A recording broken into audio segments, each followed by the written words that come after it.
오늘은 하나님의 말씀 미가를 통하여서 무명하나 유명한 자라는 제목으로 함께 말씀을 나누려고 합니다.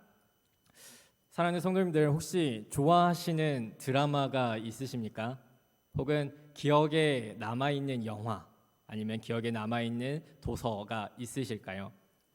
만약 저에게 똑같은 질문을 한번 던져보신다면 저는 몇 년 전에 방영했었던 미스터 선샤인이라는 이 드라마를 꼽고 싶습니다. 이 미스터 선샤인은 사실 저뿐만 아니라 참 많은 사람들에게 감동을 주었고 큰 여운을 남겼다고 평가받는 드라마였습니다. 제가 이 이야기를 마음에 담아둔 이유 중에 하나는 이 이야기에서 주목하고 있었던 것이 이름 없는 자들이었기 때문입니다. 강점기 시대를 그리는 참 많은 작품들이 있고 참 많은 이야기가 있었습니다. 하지만 그 안에서 사람들이 알고 기억하는 독립운동가들에 대한 주목이 굉장히 많이 일어났었습니다. 하지만 제가 손에 꼽았던 이 드라마 안에서는 나라를 위해 삶을 던졌던 평범한 사람들에 대한 이야기가 집중되어 있었습니다. 우리가 잘 알지 못하는 일상을 살아가는 그 사람들에 대한 주목이 저에게 가슴을 뛰게 하고 저의 마음을 울리는 드라마로 아직까지 남아 있습니다. 생각해보면 이 드라마에서 조명하고 있는 이름 없는 자들은 이름도 대단한 기록도 남기지 못했습니다. 그들이 살아갈 당시에는 어떤 빛도 보지 못하고 그리고 실제로 어떤 이득도 받지 못하죠. 그들은 대안의 광복을 보지 못했습니다. 하지만 그들이 당장에 마주하고 있는 백성들이 짓밟히고 나라가 억압받는 그 현실을 외면할 수 없었습니다. 외면할 수 없었기에 기꺼이 그 부당함에 자신의 이름 내어 걸고 자신의 삶을 내어 걸고 저항하는 모습들을 보게 됩니다. 곰곰이 한번 생각해 보았습니다. 왜 몇 년이나 지난 드라마가 아직도 내 마음에 이렇게 여운을 줄까? 아직도 내 마음속에 이렇게 손에 꼽히는 드라마로 남아 있을까? 생각해 보니까 진리인 하나님 말씀 안에도 이것과 비슷한 이야기가 많이 나오는 것 같다는 느낌이 들었습니다. 하나님의 말씀 안에서도 나에게 이득이 될 건 전혀 없지만 기꺼이 자신을 희생해서 더 큰 가치를 위해 희생하는 사람들의 이야기가 나와 있기 때문입니다.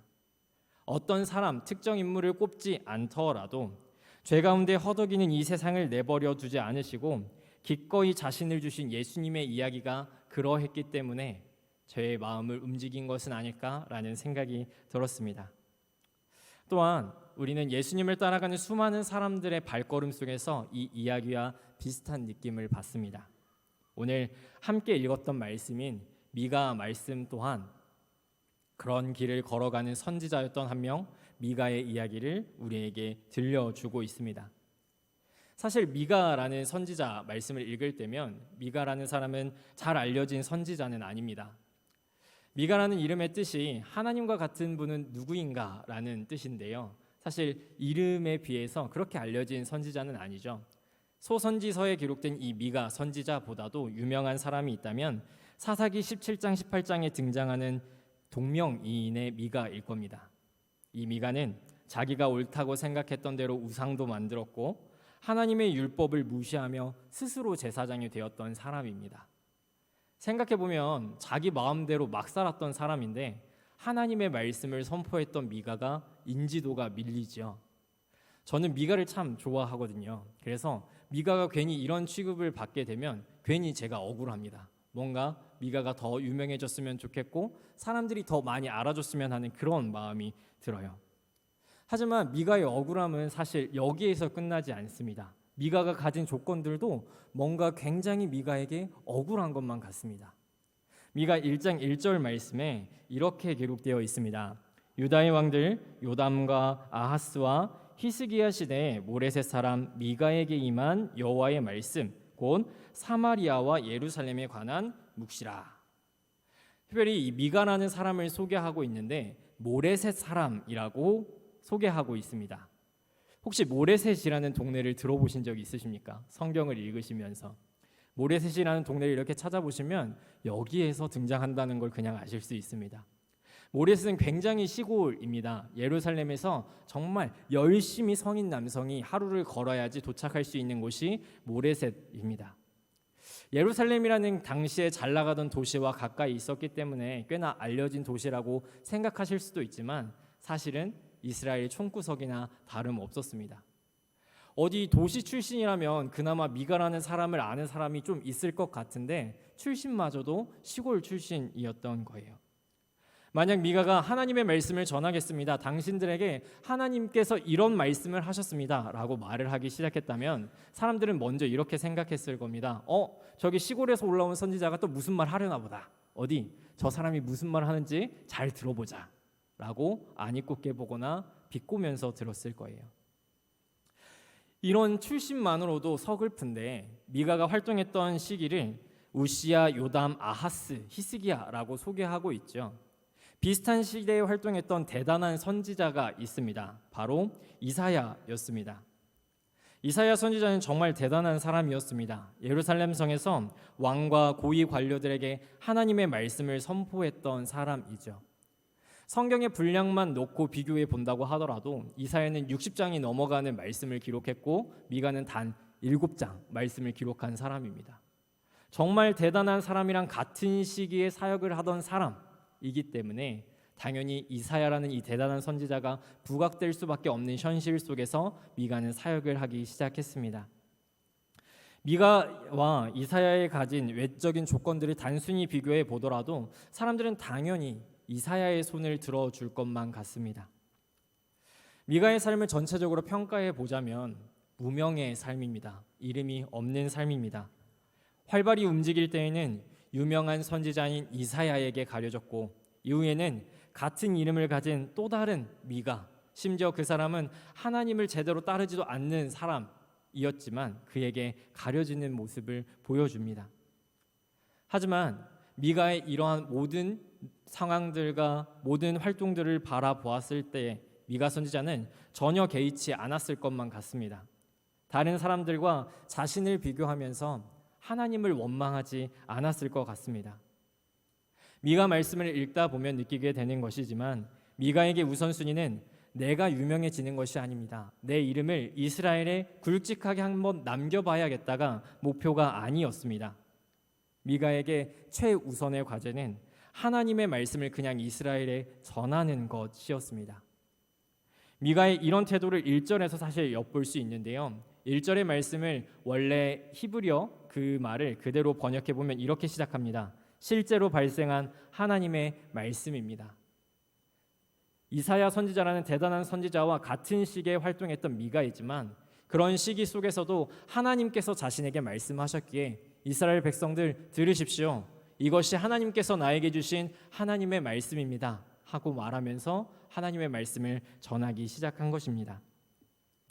미가가 전한 하나님의 말씀은 죄에 대한 지적이 굉장히 많이 들어 있습니다. 특별히 하나님께서는 그의 백성들을 사랑하신다는 것을 우린 잘 알고 있습니다. 하지만 그들의 죄악까지 사랑하지 않으신다는 것 또한 너무 잘 알고 있죠. 하나님은 죄에 대해서 항상 단호하게 외치셨습니다. 죄에 대한 공의로운 판결이 있을 것이다. 너희는 죄의 영향력에 서 있지 말고 다시 나의 영향력 아래에 살아가도록 돌아와라. 내 아래에 거하라 라고 말씀하셨던 것이 하나님의 마음입니다. 하지만 이스라엘은 항상 같은 죄를 반복하고 죄를 회개하지 않습니다. 이스라엘의 죄는 항상 여전히 그 자리에 남아 있습니다. 하나님께서 그런 이스라엘에게 이렇게 심판하셨습니다. 미가서 1장 2절 말씀에 백성들아 너희는 다 들을지어다. 땅과 거기에 있는 모든 것들아 자세히 들을지어다. 주 여호와께서 너희에 대하여 증언하시되 곧 주께서 성전에서 그리하실 것이라. 죄라는 이 항목이 죄가 있는 자들의 잘못은 낱낱이 밝혀지고 죄가 없는 자들이라면 그 죄에 대해서 없다라는 자유함이 선언되는 곳이 있습니다. 우리는 이 장소를 법정이나 법원이라고 부르고는 합니다. 하나님께서는 하나님의 말씀 곳곳에서 하나님 자신을 재판장으로 우리에게 소개하실 때가 있습니다. 하나님께서는 이제 이 미가 선지자를 통하여서 자신의 사랑하는 이스라엘 백성들을 재판장 가운데 세우셨습니다. 특별히 이 법정의 이름은 하나님께서 재판장으로 계시는 주님의 성전입니다. 성전이라는 단어를 생각해 보면 이스라엘에게 굉장히 특별한 공간이죠. 과거 솔로몬 왕이 건축한 성전은 이스라엘의 상징이 되었고 이스라엘은 그 성전을 바라보면서 하나님께서 우리와 함께 하시는구나 라는 확신을 가지며 살아갔습니다. 하지만 점차 본질은 퇴색되고 성전에 대한 잘못된 확신이 이스라엘을 좀먹기 시작했습니다. 성전에서 드려지는 제사는 하나님이 왜 이 제사법을 알려주셨는지, 성전이 세워지고 하나님이 어떤 말씀을 하셨는지에 대해서는 완전히 잊어버립니다. 단순히 하나님과 동행하는 하나님의 백성이라는 정체성을 보장해주는 부적으로 전락해버리고 말지요. 이스라엘 백성들의 삶의 모습을 바라보면 삶에서는 하나님의 말씀을 따라 살아가는 어떤 모습도 보이지 않았는데, 성전이 있으니 우리는 하나님의 백성이구나, 성전이 있으니 하나님께서 우리와 함께 하시는구나 라고 생각하면서 정말 자신감 가득하게 살아갔습니다. 이런 생각을 가지고 있었던 이스라엘이기에 어쩌면 산당을 만들어서 하나님이 아닌 다른 신들에게 제사하는 모습이 자연스럽게 생각도 됩니다. 이스라엘은 하나님이 아니라 다른 신에게, 정해진 방법이 아니라 자신들이 생각할 때의 옳은 방법으로 하나님을 예배합니다. 이스라엘 삶과 이스라엘 모습을 생각하면 이런 말이 생각납니다. 인간의 욕심은 끝이 없고 인간은 항상 같은 실수를 반복한다. 이스라엘의 모습을 보면 항상 같은 실수를 반복하는 모습을 보여줍니다. 내 선택을 신뢰하면서 하나님이 아니라 내가 옳다고 여기는 것, 다른 것을 선택하는 실수를 늘상 해옵니다. 살펴보면 이스라엘 주변 국가에는 높은 건물이 하나씩은 있었습니다. 그 높은 건물들을 살펴보게 되면 대체로 그 위에는 나라와 도시에서 믿는 신과 관련된 공간들이 자리 잡고 있었습니다. 건물이 높을수록 신이 기도를 잘 들어줄 것만 같고 자신들이 믿는 신도 능력이 강해진다고 생각했기 때문에 건물도 굉장히 높이 지어만 갔습니다. 반대로 이 공간을 잘 관리하지 않는다면 신이 벌을 내릴 수도 있고 신이 우리에게 반응하지 않을 수 있다라고 생각했기 때문에 굉장히 또 열심히 관리했던 것들이 이방 신전의 모습입니다. 이스라엘은 이런 생각의 영향을 받아서 이런 생각을 가지고 신전과 산당을 짓습니다. 하나님이 아닌 자신들이 선택한 이방신을 위해서 높은 건물을 쌓아만 갑니다. 하지만 하나님께서는 이들에 대하여서 이렇게 말씀하십니다. 여호와께서 그의 초소에서 나오시고 강림하사 땅의 높은 곳을 밟으실 것이라. 아무리 이스라엘 백성들이 자기들을 위하여서, 자신들을 위하여서 우상의 단을 높이 쌓아가더라도 하나님께서 하늘에서 내려오셔서 그 꼭대기를 밟으실 것이라고, 하나님께서 그 교만함을 분명히 주저앉히실 것이라고 말씀하고 계십니다. 인간이 만들어낸 신과 온 세상을 만드신 하나님이 같을 수는 없습니다. 가짜는 진짜 앞에서 그 빛을 잃게 되죠. 하나님 앞에서 우리는 그 어떤 우상도 자신의 위엄과 능력을 주장할 수 없다는 것을 하나님의 말씀을 통해 너무나도 잘 알고 있습니다. 하지만 이스라엘은 그럼에도 불구하고 늘상 그래왔던 것처럼 하나님이 아닌 자신의 뜻과 우상을 선택합니다. 하나님이 제발 하지 말라고, 제발 거기 가지 말고 내 영향력 아래 돌아오라고 말씀하셨음에도 계속해서 똑같은 실수를 반복하고 있는 것이죠.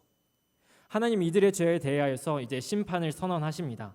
미가서 1장 6절 7절 말씀 가운데 이러므로 내가 사마리아를 들의 무더기 같게 하고 포도심을 동산 같게 하며 또 그 돌들을 골짜기에 쏟아내리고 그 기초를 드러내며 그 새긴 우상들은 다 부서지고 그 음행의 값은 다 불살라지며 내가 그 목상들을 다 깨뜨리리니 그가 기생의 값으로 모았은즉 그것이 기생의 값으로 돌아가리라. 하나님께서는 이 이스라엘의 죄에 대해서 심판을 선언하시면서 반응하시는 것이 분노입니다. 하나님의 형상으로 지음받은 우리 또한 여러 관계 안에서 분노할 때가 있죠. 그래서 이 분노를 화나 질투의 모습으로 그리고 여러 가지 모습들로 표현하기도 합니다. 하지만 우리가 품고 표출하는 분노가 항상 옳은 것만은 아니죠. 때때로 이유 없는 분노가 있을 수도 있고 때로 분노의 모습 속에서 옹졸한 내 모습도 발견하게 됩니다. 하지만 하나님의 분노는 전혀 그렇지 않죠. 하나님의 분노는 옹졸하지도 않고 비합리적이지도 않습니다. 항상 정당하고 항상 옳은 것이 하나님의 분노입니다.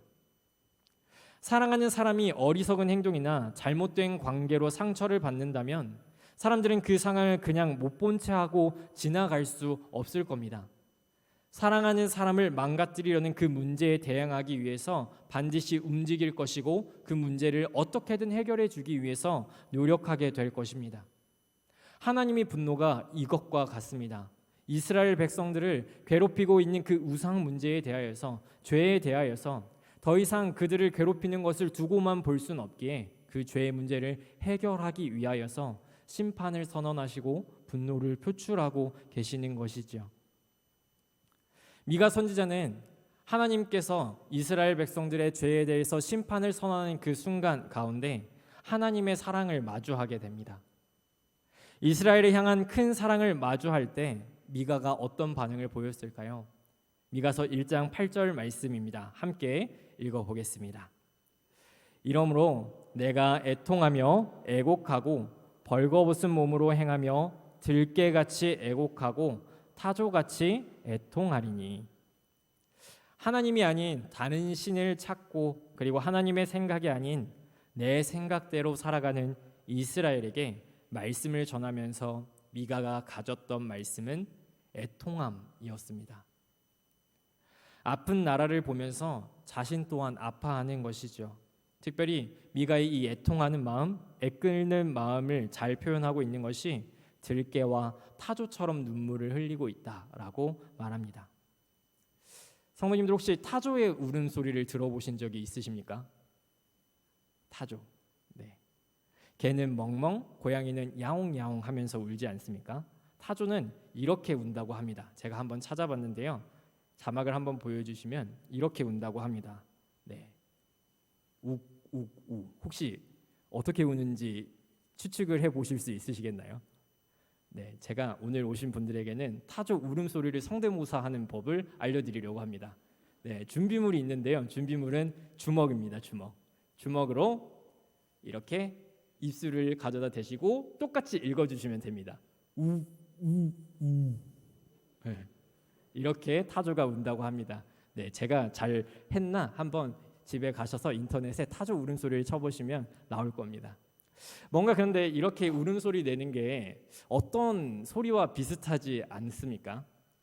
한 사람이 너무나도 슬퍼서 차마 입 밖으로 음성이 표출되지 않는 그 슬퍼하는 눈물의 소리가 이 타조의 울음소리와 굉장히 비슷합니다.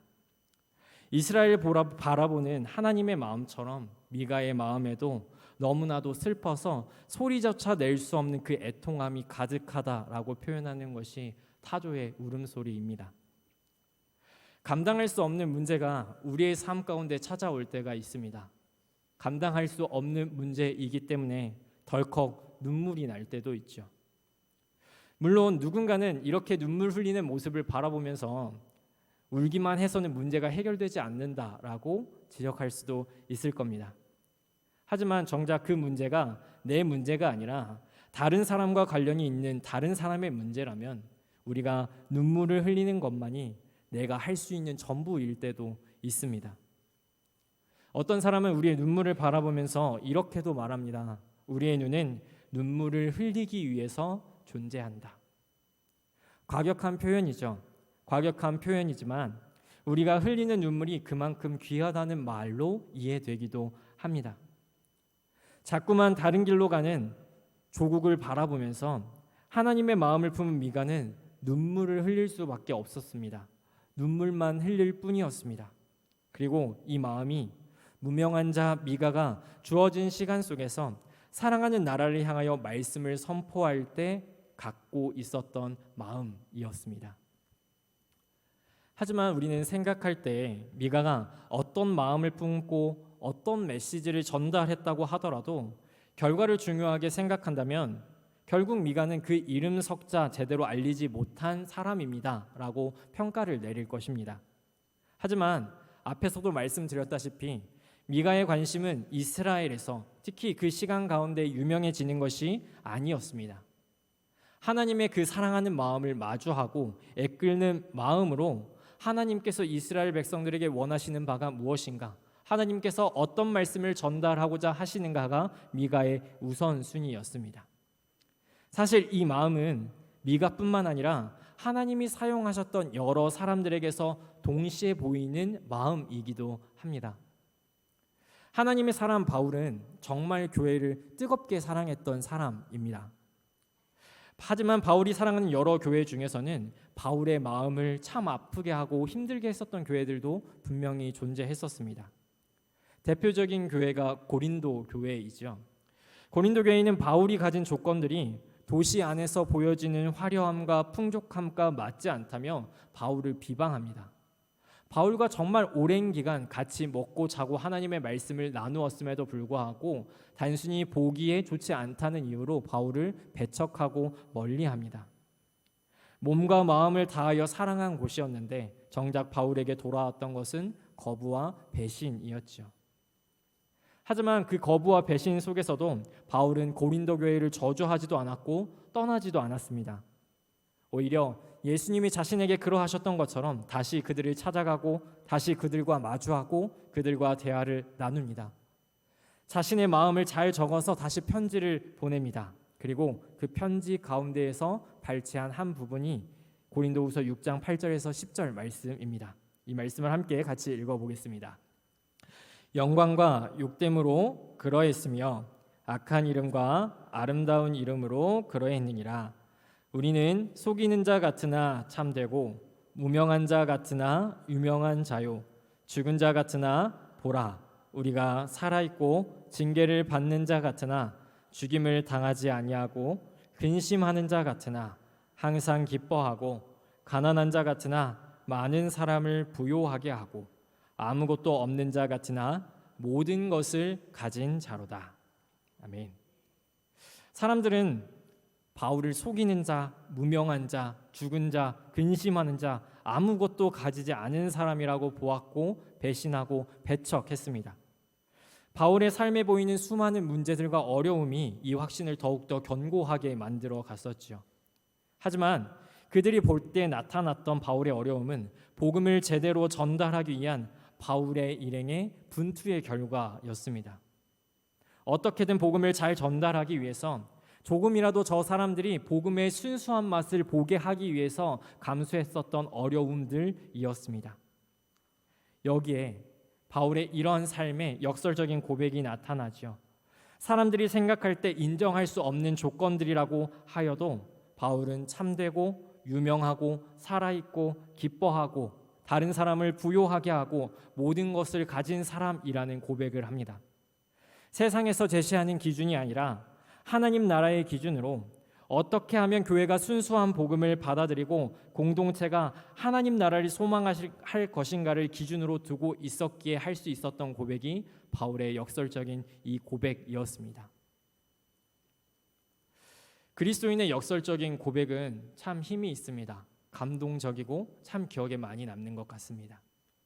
제가 대학교에 다닐 때 대학교 신학교에서는 하루하루 매일매일 체프를 드립니다. 체프를 드릴 때면 항상 새로운 목사님들이 오셔서 그날 말씀을 함께 나눠 주시고는 하는데요. 7년간의 신학교 생활을 하면서 저에게 참 기억에 많이 남는 목사님 한 분이 계십니다. 사실 제가 그 목사님에 대해서 기억하고 있는 것은 강원도에서 20년 넘게 목회하셨던 목사님이라는 것만 기억하고 있습니다. 참 죄송할 따름인데 그 목사님이 왜 기억에 남느냐면 정말 말씀을 잘 전해주셨던 목사님들도 계셨지만 정말 이름 없이 빛도 없이 자신이 살아가고 있는 그곳에서 하나님께서 주신 마음으로 이제 사역을 하고 있음을 분명하게 느끼게 했기 때문입니다. 사실 이건 저뿐만의 고백이 아니라 함께 생활을 하고 있었던 친구들과 함께 했던 고백이기도 했습니다. 아, 우리가 저렇게 빛도 없이 그리고 이름도 없이 사역하고 있는 그런 목사님의 모습을 통하여서 이렇게 역설적인 고백을 다시 한번 생각해 볼 수 있게 되는구나 하면서 말이죠. 사람들이 볼 때 볼품없이 보이고 안타까워 보이는 조건들임에도 미가 선지자도 바울도 그리고 꽤 많은 사람들도 기꺼이 그 길을 걸어가고자 합니다. 세상의 시선이 아니라 세상의 기준이 아니라 하나님께서 어떻게 바라보고 계시는지, 하나님이 그들과 세상을 향해 어떤 마음을 품고 계시는지가 훨씬 더 그들에게 중요했기 때문입니다. 오늘 미가 말씀에 나온 표현을 빌려보자면 아까 타조 소리 냈던 대로 애통함이라는 말이 참 잘 어울리는 것 같습니다. 하나님이 주신 각자의 애통한 마음이 미가도 바울도 그리고 하나님을 따라가는 수많은 사람들도 하나님 나라를 위한 일에 참여하게 했음을 우리는 보게 됩니다. 여러 뉴스 기사들과 소식들을 접할 때면 미가가 살아갔던 그 시기처럼, 그리고 바울이 마주한 교회의 문제들처럼 참 비슷한 모습들이 이 시간, 이 순간 가운데에도 이 세상 가운데 펼쳐지고 있다라는 생각이 들게 됩니다. 그때나 지금이나 여전히 하나님의 뜻이 아니라 자신의 뜻대로 삶을 선택하는 수많은 사람들이 있습니다. 삶의 주인의 자리에 하나님이 아닌 나를 올려두라고 말하기도 하고, 하나님이 아닌 다른 무엇인가를 올려두자라고 제안하는 이들도 있습니다. 하지만 이러한 모든 것들을 거부하고 살아가는 우리이지만 정작 이런 우리에게도 무명과 비방 그리고 손가락질을 해대는 현실이 우리의 현실이죠. 삶의 주인은 인간이니 각자 주인이 되어 세상을 아름답게 만들어 가자는 말을 우리에게 던지는 그 사람들의 말처럼, 정말 그런 세상이 되었을 때 이 세상에는 공의와 정의와 사랑이 가득한 세상이 될 수 있을까요? 이 질문에 저는 그렇지 않다라고 확신 있게 말할 수 있습니다. 여전히 그런 세상이 되었다고 하더라도 불의하고 누군가는 정의와 사랑을 울부짖는 세상일 것입니다. 이런 모습을 보시는 하나님이라면 하나님은 분명히 이 세상을 향하여서 그리고 그 사람들을 향하여서 동일하게 애통한 마음을 품으실 것입니다. 그리고 그 애통함을 다시 한번 우리에게 품게 하실 것입니다. 신영교회에 오기 전 이전 교회에서 중등부 사역을 잠깐 했었습니다. 그 중학생 친구들과 이런저런 이야기도 하면서 이런저런 활동도 하면서 시간을 함께 보낸 적이 있었는데, 함께 했던 시간들 중에서 기억에 남는 활동 한 가지가 있습니다. 제가 신기해라고 이름을 붙인 활동인데요. 줄임말이고요. 이걸 쭉 풀어보면 신문 보고 기도해라는 활동이었습니다. 이제 친구들과 함께 신문을 쫙 펼쳐놓고 이렇게 신문을 읽기 시작합니다. 그리고 그날 우리에게 주신 애통함은 무엇인지 기사를 한번 찾아보고 함께 나누는 활동이었습니다. 친구들과 짧은 시간 같은 뉴스 기사로 함께 애통함에 대해 생각하면서 어떤 것이 애통했는지 나누었는데 참 신기한 경험을 많이 했던 것 같아요. 각자 같은 기사를 본다고 하더라도 각자에게 주신 애통함이 다르다는 것을 먼저 보았고, 그리고 하나님께 기도하고 우리의 삶을 돌아볼 때 하나님의 주신 애통함이 분명히 우리의 삶에 존재함을 우리가 보았습니다. 사랑하는 성도님들의 마음 가운데에도 혹시 이 세상을 향한, 이 때를 향한 하나님의 애통함이 있으십니까? 삶에서 마주하는 죄와 문제로 인한 애통함, 우리에게 들려오는 안타까운 소식들에 대한 애통함, 하나님께서는 분명히 이 모든 것들에 대한 애통한 마음을 우리에게 허락해 주십니다. 다만 마음을 품는 것에서 끝나는 것이 아니라 주님의 마음으로 주님 보게 하신 곳에서 회복을 또한 부르짖게 하십니다. 오늘 미가 선지자가 그러했던 것처럼 말입니다. 때로 애통한 마음을 품고 나아가는 우리 발걸음이 너무 작아 보일 때도 있습니다. 그렇지만 우리는 예수님의 말씀을 기억하길 원합니다. 예수님께서는 하나님 나라에 대해서 말씀하시면서 이렇게 말씀하셨습니다. 애통하는 자는 복이 있나니 천국이 저들의 것입니다. 사랑하는 성도님들, 우리 눈과 마음이 하나님의 마음을 생각하고 기억하며 애통하기를 원합니다. 하나님의 애통함으로 내 삶과 우리의 모습과 이 시대를 바라보며 토로하며 작은 발걸음을 내딛어서 하나님께서 이루시는 그 회복의 역사를 구하는 우리 모든 신영교회 성도님들 되시기를 살아계신 예수님의 이름으로 축복합니다. 아멘. 기도하겠습니다.